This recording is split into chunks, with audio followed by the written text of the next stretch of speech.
طبعا يا جدعان الفيديو ده من غير خد يلا تعالى اقول عشان انا مفيش بيني وبينك كلام يا كس امك، وده عشان ايه يا مجنون مع الرشيد.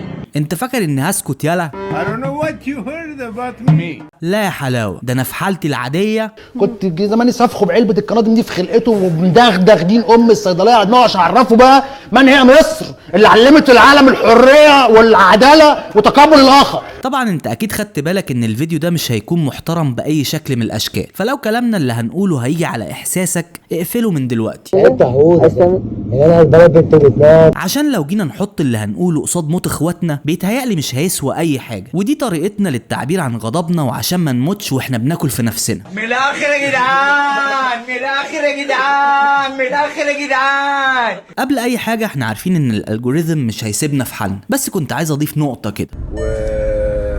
قصهم اسرائيل.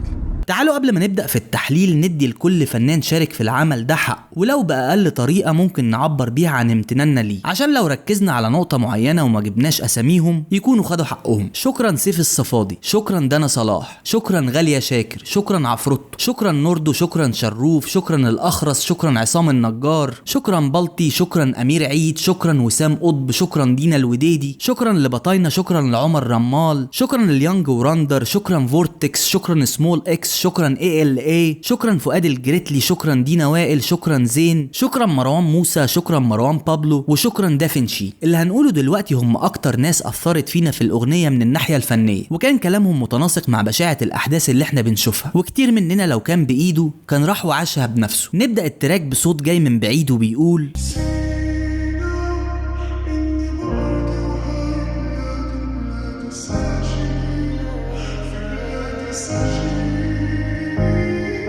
التراك بيمهد لك في البداية إحساس كل مواطن فلسطيني عايش في غزة من كتر ما المعتدي بقى يديله أوامر، وفكرة إنهم بيعاملوا المواطنين إنهم مجرد أرقام مش أرواح عايشة، وحتى فكرة إن دخولهم لبيوتهم محتاجة إذن من المحتل، وغير إن في جيل كامل اتولد بيشوف بلده بس في التلفزيون أو في شاشة الموبايل، لأنه ممنوع عليه التحرك حتى داخليا جوه بلاده. يعني تخيل كده أنت شاب في الثلاثينات أو الأربعينات من عمرك ما تعرفش بلدك ومتحدد لك ال50 كيلو دول بس عشان تتحرك فيهم. بس حرية نعيش، شفنا بس قتل وتهجير، حتى نحكي لا ممنوع، سجن حدود وسجن التعبير. غالية بتأكد على فكرة السجن اللي بيعيشوا اخواتنا، ومش بس فكرة انهم مرسوم لهم يمشوا فين ويعيشوا ازاي، لا كمان بيحصل انتهاكات من المحتل بتوصل لدرجة التعذيب بس عشان هو قادر يعمل كده، وبعدها بيدخل عفروتو. وذنبه طفل الشهيد كان حلمه مستقبل زهيد، واللي عايش طفل تاني بس اهله ميت. بالرغم ان مشاركة عفروتو صغيرة بس ليها تأثير كبير جدا، وهو الوجع اللي موجود في كل بيت. عفروتو بيقولك ذنبه ايه الطفل الصغير اللي احلامه صغيرة بنفس حجمه انه يموت، وهو كل اللي كان بيفكر فيه انه يرسم ويلون او يلعب. ولو الوجع ما طالش العيلة في ابنهم فالابن هيطلع يلاقي ابوه وامه مش موجودين في الدنيا عشان برضو المحتل قتلهم بدم بارد. وتعالوا بقى نروح على اقوى احساس وصلني من مغني في الاغنية وهو نوردو. صاير فينا لا ترابك ما تخلينا، ودم الشهيد فدك يا وطني. كنت شفت صورة كده على الفيسبوك وانا بقلب هحطها لكم دلوقتي، وعلى الرغم من ان اللي مكتوب يبان انه هزار، وانه باين في الصورة ان الفلسطيني مش سايب اخر نفس في السيجارة فانت فاكر انه هيسيب لك ارضه، الكلام ده فعلا حقيقي جدا وبينطبق على كلام نوردو، وان الشعب الفلسطيني عمره ما كان جبان ولو هيموت علشان ارضه، حياته مش هتفرق معاه لحظة واحدة. وده التاريخ مش حاجة بنضحك بيها على العالم زي ما انتوا بتعملوا في الميديا وبتحاولوا تبينوا انكم مش شعب جبان خايف من طوبة وهو في ايده سلاح.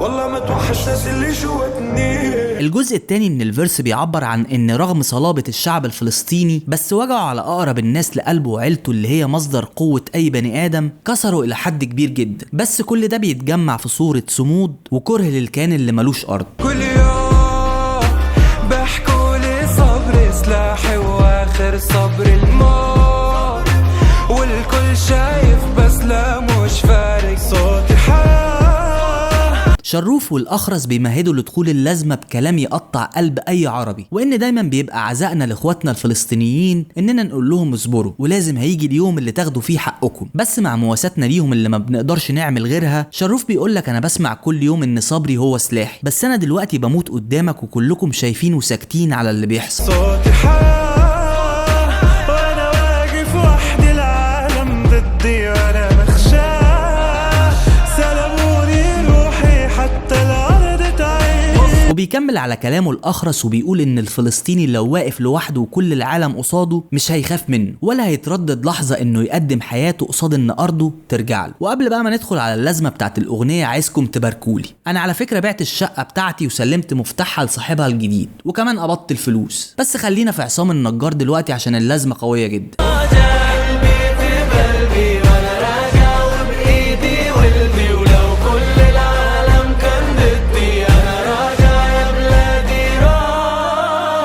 انت قصدك ان كل الفلسطينيين من سنة 48 لما كانوا بيتهجروا كانوا بيشيلوا مفاتيح بيوتهم ويعلقوها على صدرهم، وكمان المفتاح كان بيتورث لاولادهم؟ يعني ولاد الشطة اللي بيقولوا ان الفلسطينيين باعوا ارضهم دول كدابين؟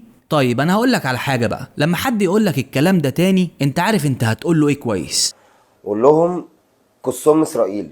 تعالى بقى نعمل جنب على عمر الرمال. سوري اني مش من اوكرانيا، سوري انه بشرتي مش بيضة، سوري لاولادي، سوري اني جبتكم على دنيا منافقة ومش عادلة. قبل ما نشرح اللي مش عارف، عمر الرمال الفلسطيني هو مخرج الاغنية وهو اللي جمع كل الفنانين لما كانت مجرد فكرة انهم يعملوا عمل يدعم القضية، فلو قلنا له شكرا الاول فبنقول له شكرا تاني يا بطل. بيتأسف عمر لولاد فلسطين اللي ماتوا وبيقول لهم يا ريتني كنت ابيض او من اوكرانيا عشان العالم يشوفكم ارواح زي ما بيشوفوهم، مش مجرد عدد. مات النهارده 1000، مات بكرة 2000، وصلوا ل10,000، مش مشكلة، ما هو اللي مش شايف مجرد رقم بيتذكر. لا سوري على اي سوري، ملناش غير انه نشيل يابا. وبيرجع في الاخر ويقول لهم انا فعلا مش اسف، ومن الاساس انا ما يشرفنيش ان اكون منكم، وابني لو مات هيموت فدا بلده وارضها، وانفاقكم وازدواجية معاييركم دي بتدل على عدم انسانيتكم. بعدها بيدخل فورتكس بدخلة من كتر حماستها تحس انك عايز تقول لهم يا ولاد المنكة ده احنا فراعنة. اكيد معكم تهجير، جبل ثابت مناها بالتفجير، يا خزعة انتصارنا قادم اكيد،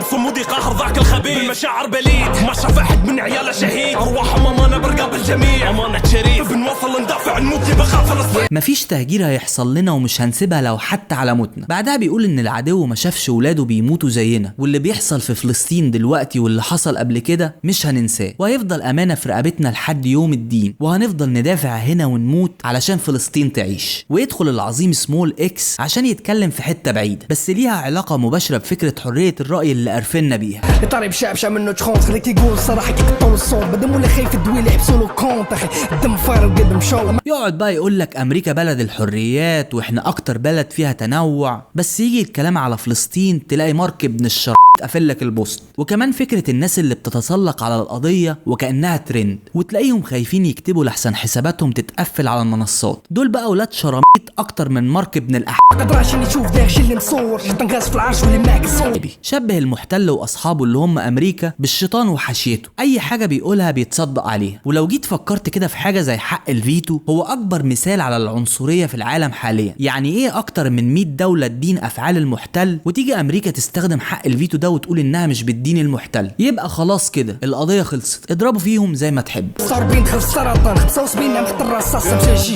في سنة 46 دخل المحتل واللي شبهه سمول اكس بالسرطان اللي فضل ينتشر في الدولة، و75 سنة او نقدر نقول قرن الا ربع وهو بيقوم باعماله الارهابية في فلسطين والعالم عامل عبيط. ويدخل فؤاد الجريتلي بتأكيد تاني ان الشعب الفلسطيني هيفضل يقاوم لاخر نفس. هيلينا لو فوق الارض وتحتيها سوقا وجمعت لاقينا بطوفان يزول وحمية. وبيقول لك لو فوق الارض او تحتيها بمعنى عايش او ميت، او لو حسبتها من ناحية تانية فهتبقى المقاومة اللي بتحصل من تحت الارض في الانفاق.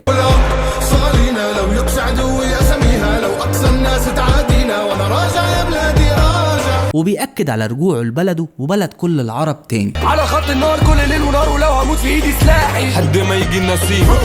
ورا الزين جيب احنا في صف العزيز. مروان موسى ومروان بابلو بحسب لهم استخدام موسيقى الدبكة الفلسطينية، ولو انهم ما كانوش من اقوى المغنيين فنيا، بس ماشي تعدي. وبكده يبقى الفيديو خلص. بس حكاية فلسطين والارض هتفضل عايشة جوه كل واحد فينا، وهنورثها زي ما كل فلسطيني بيورث مفتاح بيته لاولاده. واذا كنت فاكر انك سيطرت على عقول الشباب الصغير بكل بقى اللي بتعمله من تصدير مشاهد وتصدير ثقافات غريبة علينا، فالجيل ده هو اللي واقف قصادك دلوقتي وبيقولك كان غيرك اشطر يا معرس.